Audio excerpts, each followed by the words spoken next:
And whereas the Muslims refused to be of the same Punjab, they agreed to join hands with the Congress in spite of bitter opposition, because it was the half a loaf is better than no loaf. Thank you very much. So thank you very much for your delineation of the subject, India's cultural unity, many narratives of Sikh mobilization in national movement. Of course, Sikhs have played a role in national movement, and especially the popular icon which people know is the Bhagat Singh. And but then the larger picture which you have brought about, that is how the Jats and the Ramgadiyas, how they sided, and how the various narratives about Sikh mobilization or Sikh participation in national movement took place. Thank you very much. If you have any questions. What is the latest position among the Sikhs? Regarding what? Sir, regarding what, sir? Sikhs, you see, these three groups, they also they stay separately. There are 1,001 groups. Gajrani will not agree or may agree. They have so many groups. And still, it is because of the powerful control of the Akali politics that it is because of the Jat land and the dominant majority group, they decide the politics and the muscle power. But in the recent years, because of overseas money flowing, Yes. the new identities have developed, which you come across in London or other parts of British cities, or even in the US, you'll be coming the similar things in central Punjab areas. Recent clashes between untouchables and the stabbing of one of the non-Jat leaders in Vienna, that points out how, to what extent, and even Khalistan, which I deliberately not, that will be the point. Yes, if some question come out, I'll be responding, but with folded hand, Maharaj, please excuse me, it's a big debate whether Bhagat Singh is a Sikh.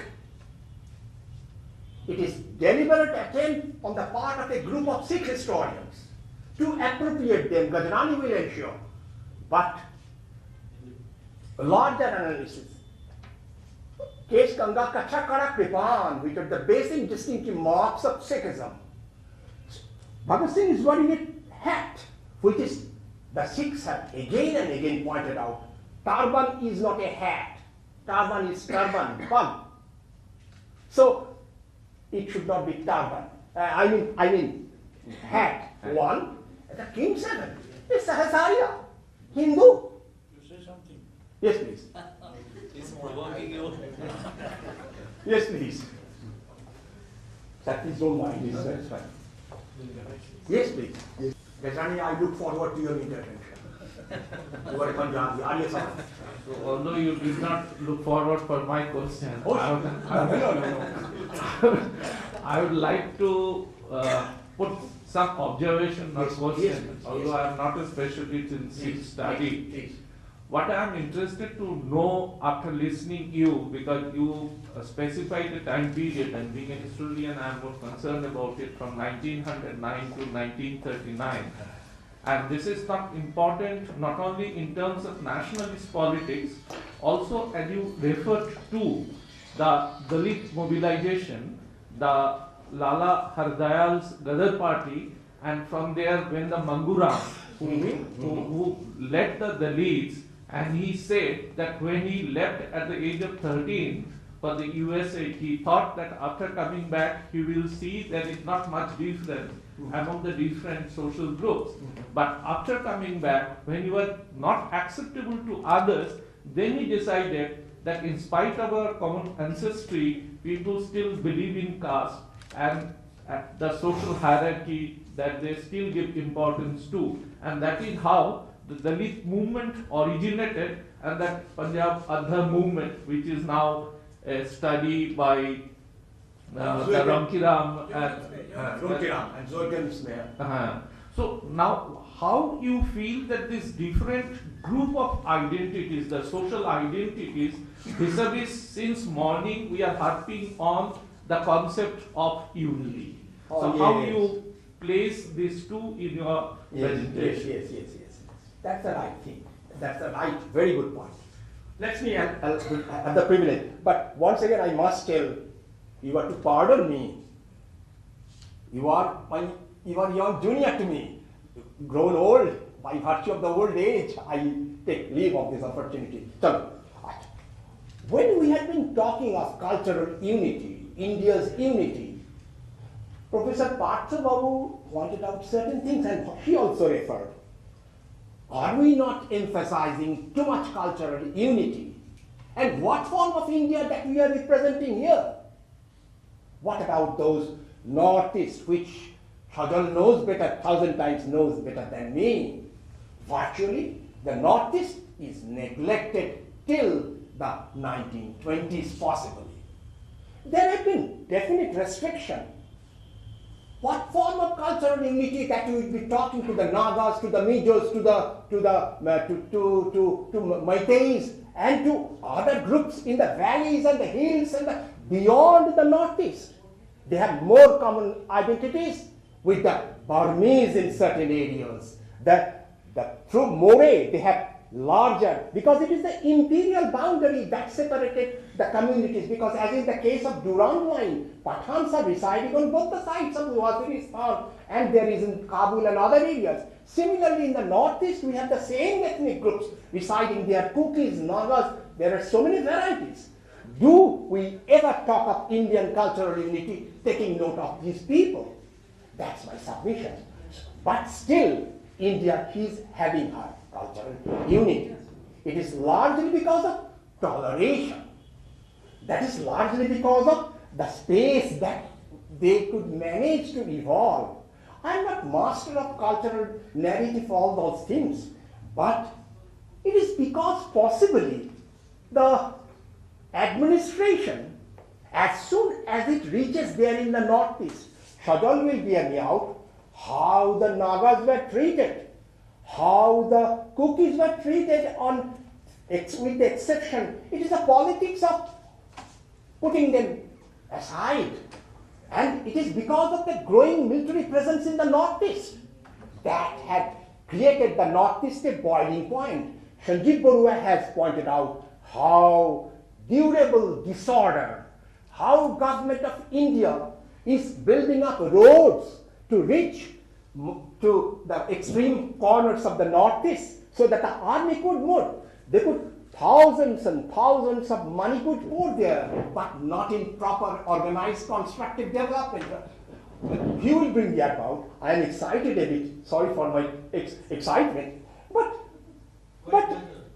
But India is so diverse. What about Kashmir? What about the Gaddis who come from hills, come down to the plains of Jammu in the extreme winter, and again they move? So Indian diversity is unique, and the India possibly needs more toleration, more dialogue, more actually, I do not know. Possibly you have traveled different parts of India. You will be talking more concretely. I am excited more by excitement. Let's be talk so that there can be further discussion.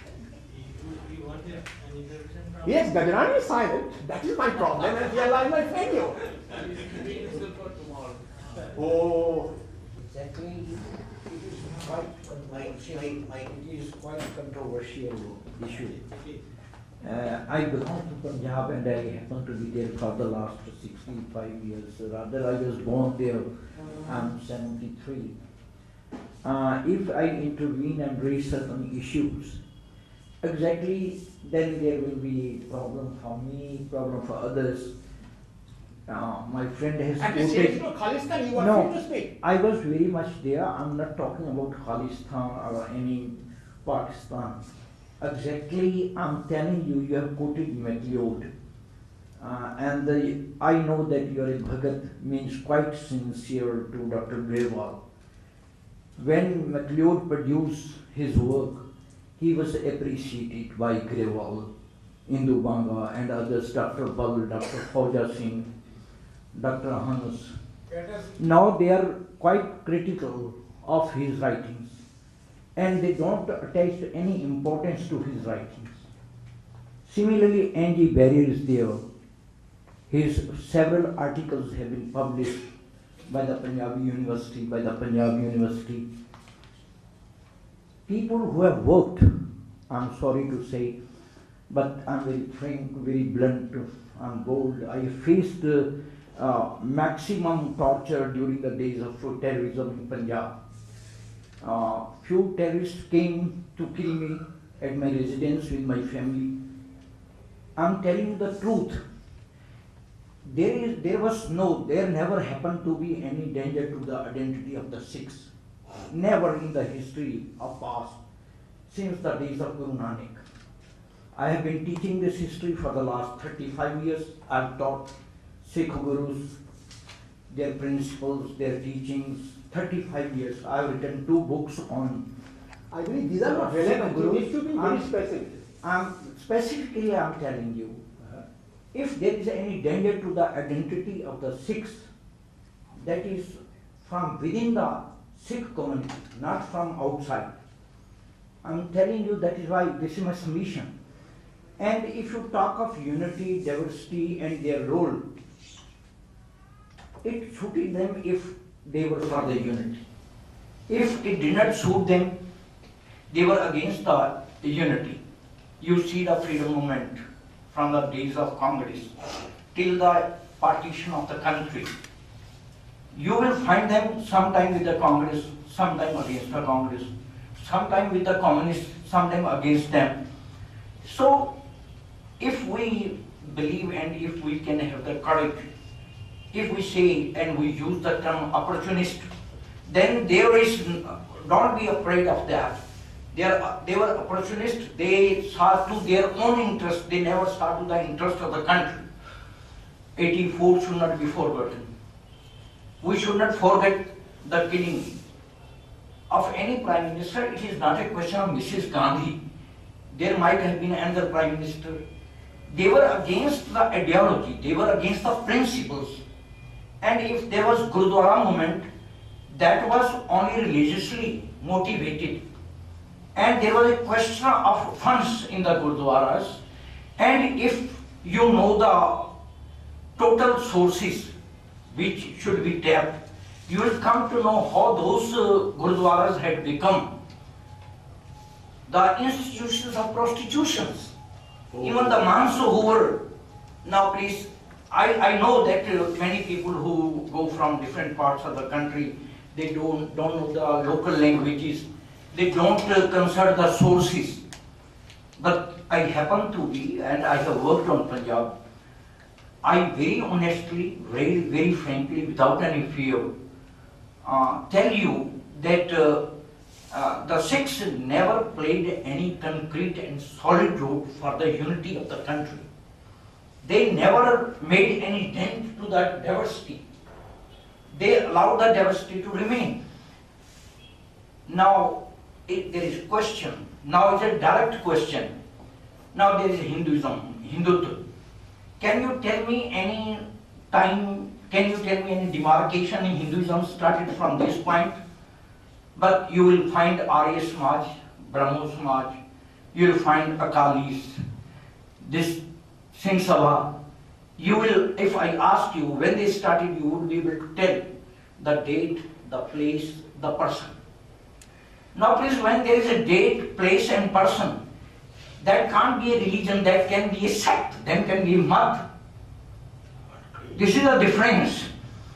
Now please, if you keep this difference in mind, then you will come to know the reality of each and every religion, whether that should be called religion or not. And if that can't be called religion, that can't be a part of spirituality, ethics. And if that is not about spirituality and ethics, then that particular sect, that particular religion can't think of unity, can't think against the diversity. This is my submission. You keep these all things in mind, because when we move, one thing can't be studied in an isolated form. It is correlated. And correlated with, they say, hum Hindu nahi hai. Then what you are? Are you Muslim? If you are not Hindu?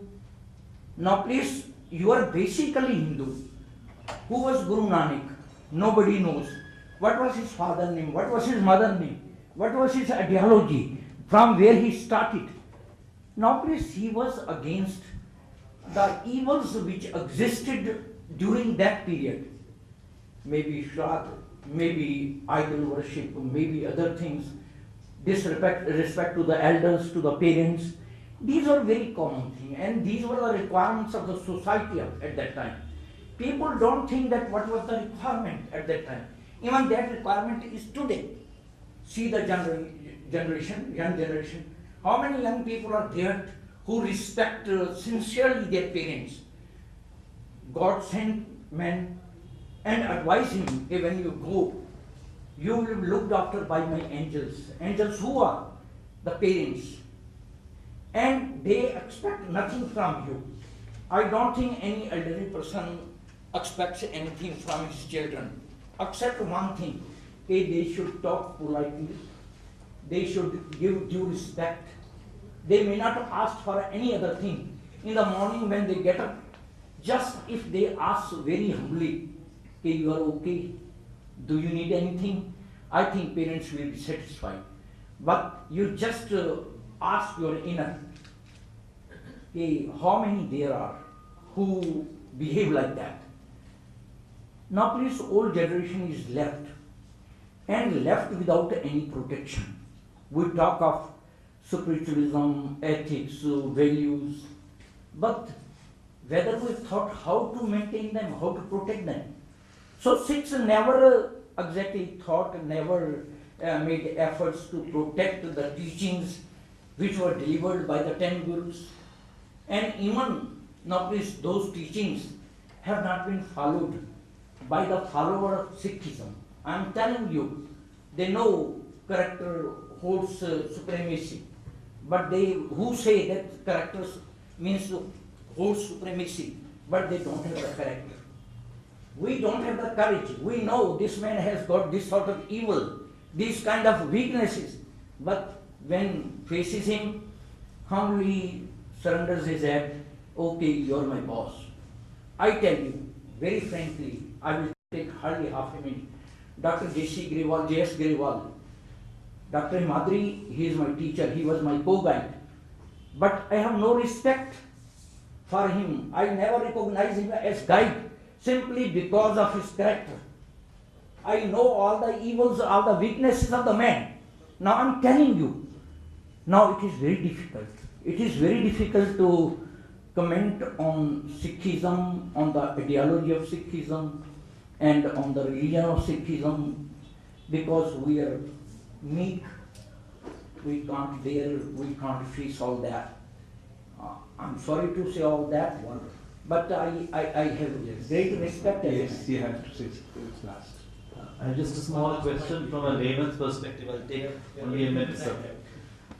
When you were talking about the 3 decades that was under review, 1909 to 1939, I was left wondering, again from a layman's perspective, there didn't appear to be, from your saying, there didn't appear to be any unity, and there wasn't any inherent unity, that is what it appeared, nor was there a conscious effort to bring about unity in the chaotic diversity that you are talking about. So my question is, would you then say that these 3 decades were a phase of diversity without any attempt, either inherently or externally, to bring about any unity? Good. That's a good question. Let me begin, shall I? Yes. Wonderful. Wonderful. The first thing is this, whether there were any unity in the 3 decades. 1, Sikhs definitely looked forward primarily what Gajrani has suggested, to their community identity. So when a community is moving from regional level to national level, they had to make numerous adjustments, numerous cooperation, numerous adaptism, and this and that. But some of the important areas of unity would be 1, major, I believe. 6, did not take recourse to violence during the 1920s and 1930s. They were non-violent Akalis. Those who had been taking recourse to violence, that Babar Khalsa, they were marginalized.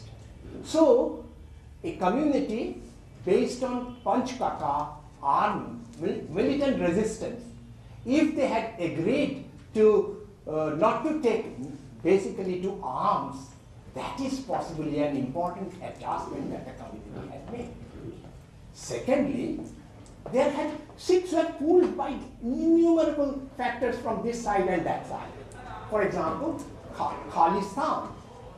In the 1940s, Khalistan had a different meaning, whereas in 1980s, Khalistan would be having a different meaning. In the diaspora, Khalistan would be another meaning. For example, nowadays, generally speaking, I have the privilege of coming in dialogue with the Sikhs of different parts of India, including some parts of Punjab. They, leaving aside those hardcore, orthodox, militant Khalistanis, they generally believed that the movement was hijacked by the external forces. They had to pay the price. It is the Sikhs who suffered, not the diasporan Sikhs.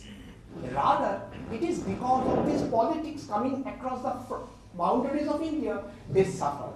So, in the 1940s, Khalistan was not the political ideology. They were not ready to go from one partition to another, but they were just trying to negotiate Muslim League politics of division of Punjab. Dr. Banerjee, Yes, please. we have just about 3-4 minutes. Okay, wonderful. So, what else I can add with regard to my old friend? It's an old voice of Arya Samaji who was talking, Guru Nanak was stupid, does not know education, and he is talking of some important teachers.